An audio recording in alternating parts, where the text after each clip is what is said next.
రక్షణ పొందినప్పుడు బాప్తిసం తీసుకున్న తర్వాత ఆయన మార్గాల్లో నడుస్తూ ఉన్నప్పుడు దేవుని బిడ్డలారా, కొన్నిసార్లు నా సొంత శక్తితో, నా జ్ఞానముతో, నా పలుకుబడితో నేను ఈ యాత్ర చేశాను అని మన జీవితంలో మనం అనుకుంటూ ఉంటాం.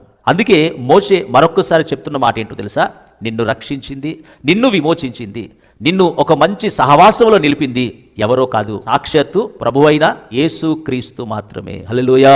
ఒకవేళ ఆయనే గనుక విమోచించకపోతే ఇంకా ఐగుప్తులోనే మన జీవితాలు ఉండేటివి, ఇంకా బానిస బ్రతుకులోనే మన జీవితాలు ఉండేటివి.